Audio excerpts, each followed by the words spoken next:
Պարոն Մելիքյան, կասեք ինձ սահմանափակումներ են կիրառվել Սրբազանի։ Կիրառվել է վարչական հսկողություն խափանման միջոցը,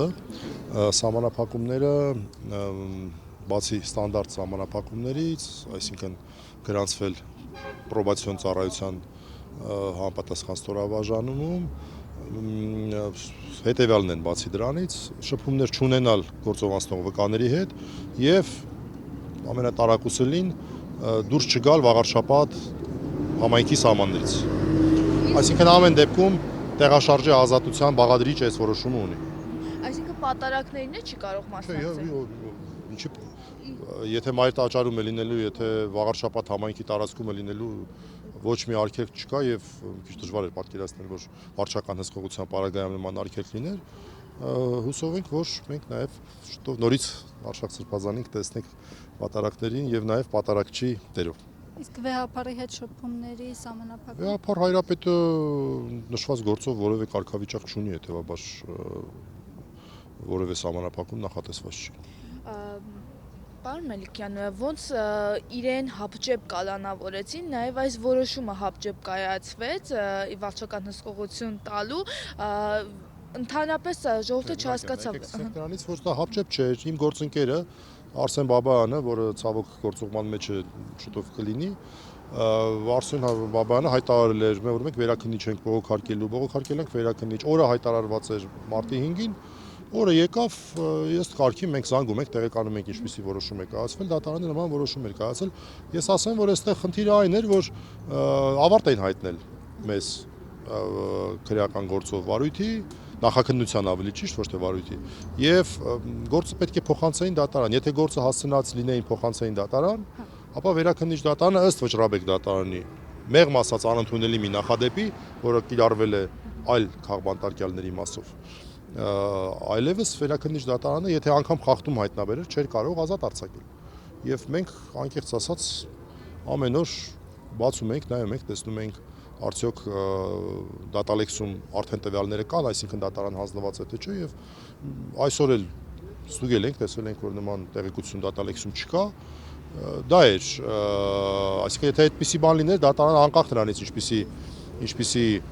մոտեցում կունենար, արդյոք խախտում կտեսներ թե չէր տեսնի, չէր կարող ազատ արձակել։ Իսկ այս պարագայում դատարանը կարող էր եւ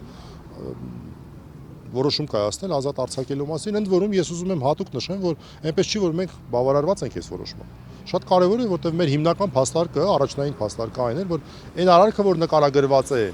չի համապատասխանում քրեական օրենսգրքի հոդվածին։ Մենք ճիշտ է չենք ընդունում այդ մեղադրանքը, բնական է չենք ընդունում եւ չենք ընդունելու, ակնհայտ է, որ դա իրականության հետ կապ չունի, բայց իրենց կողմից կերտված իրականության մեջ Արշակ Սրբազանը իրենց կողմից թղթին հանձնված իրականության մեջ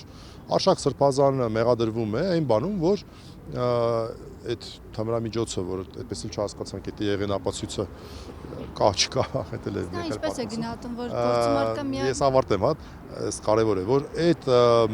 թմրամիջոցը ըստ մեղադրանքի կողմի գործողությունը կատարվել է ոչ թե իրացման, այլ որոշակի մարդկանց վարկաբեկելու նպատակով։ Վարկաբեկելու նպատակը հակադիր է իրացման նպատակին, այսինքն ընդհակառակը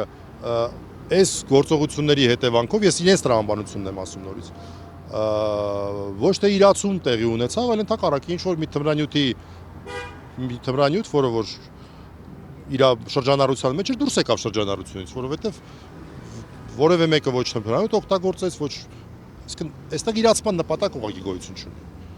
Այդ պատճառով մենք պնդել ենք եւ պնդում ենք, որ պետք է արձանագրվեր հիմնավոր կասկածի բացակայություն եւ ճիշտ է, այս որոշումը պետք է համարել խափանման միջոցի տեսանկյունից դրական որոշում, բայց ըստ էության մենք այնպես չի որ բավարարված ենք այս որոշմամբ, որտեղ չի արձանագրվել, որ հիմնավոր կասկածը բացակայում է։ Արձանագրվել է, որ հիմնավոր կասկածը նվազագույն շեմով, այս սա ուզում եմ ընդգծեմ, նվազագույն շեմով արկա է։ Մեր պատկերացմամբ նվազագույն շեմից շատ հեռու է, այսինքն ընդհանրապես արկա չի։ Սա էլ նշում։ Մասնագիտորեն ինչպես է գնահատում այն, որ գործում արկա միակ ապացույցը կարող է անհետանալ։ Ոչ միայն այս գործով, դա կարող է լինել նաև այլ գործերով, չէ՞։ Եթե մի անգամ եղել։ Վերջնական թող այդ փաստը հաստատվի, այս պահի դրությամբ մենք վերջնական հաստատում չունենք։ Նոր դրան գնահատական կտանք, մեղմ ասած, սավեշտալի է։ Բաժանորդագրվեք Արմադ մեդիայի ալիքներին YouTube-ում, Facebook-ում, Instagram-ում և Telegram-ում։